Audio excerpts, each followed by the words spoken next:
Well, the high heat, of course, does mean little relief for a severe drought that's been dire for the Colorado River in the western US, and it is drying up. That's draining the nation's two largest reservoirs, which supply water to Arizona and Nevada, as well as millions of people. Now, to try to save the river basin, the US government is implementing new measures requiring Arizona, Nevada, and also Mexico to reduce the amount of water they use from the Colorado River starting in January. CNN's chief climate correspondent Bill Weir reports the water woes facing the southwestern US have been decades in the making. Whiskey is for drinking. Water is for fighting. That supposed Mark Twain quote has been a Western slogan since the first settlers. But now the worst drought in 1,200 years has water managers in 7 states, 30 tribal nations, and Mexico fighting over every precious drop. But to date, the states collectively have not identified and adopted specific actions of sufficient magnitude that would stabilize the system. That was the commissioner in charge of dams and reservoirs, admitting that upper and lower basin states have failed to agree on ways to cut their water use by up to 25%. I think ultimately the states are going to realize they're playing Russian roulette, and they're going to have to come to their senses. For almost 30 years, Pat Mulroy was in charge of southern Nevada's water and led an aggressive conservation campaign to tear up lawns, reuse wastewater, and scold water wasters. Can't water in the middle of the day, ma'am. You'll be fine if you don't change your watering clock. All measures she'd like to see happen downstream. I think they're kind of kicking the can down the road past the election, if you want me to be very frank about it. I don't think anybody wants to make great public announcements about measures they may have to take prior to the election. Rather than force new action, the feds will let the states keep talking, while the next round of automatic cuts will lower water delivery by 7% to Mexico, 8% to Nevada, and 21% to Arizona. You can hear this crunching. It's just starting to dry up.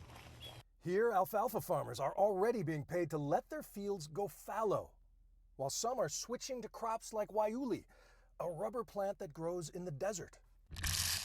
Crop switching, looking at lower water use crops like waiuli, is one of the solutions we need to be looking at in a drier future to allow communities to sustain themselves. Thanks to some creative water accounting, California will not face mandatory cuts next year, but their governor is already warning of a future with a lot more people and a lot less water. The science and the data leads us to now understand that we will lose 10% of our water supply by 2040. If all things are equal, we will lose an additional 10% of our supply by 2040. We have the very real possibility this coming year, if we have another lousy winter, all things being equal, that we will drive this lake down to elevation 1,000. That is 100 feet above dead pool, and you're at the bottom of the martini glass. So it doesn't take much to tip that over and get to the point where nothing can go downstream. And if you don't take it seriously now, if you think that you're going to avoid this, do a rain dance, go pray, do whatever, that we have a great winter, you're insane. Insane. Well, Bill Weir joins us now from Boulder City, Nevada, one of the 2 U.S. states that will have to reduce their water usage from the Colorado River. Good to have you with us, Bill. Such a fascinating piece. Lake Mead, of course, is the largest reservoir in the U.S. when it's full, providing drinking water for about 25 million people. Just how dire is it right now? It's really dire, Lynda. The thing is, I don't know that the public fully appreciates it because the swimming pools are still full in Malibu, you know, the putting greens are still green up and down the Colorado River Basin there. The restrictions really haven't kicked into the consumer level. Who's feeling it right now are the farmers in the lower basin states.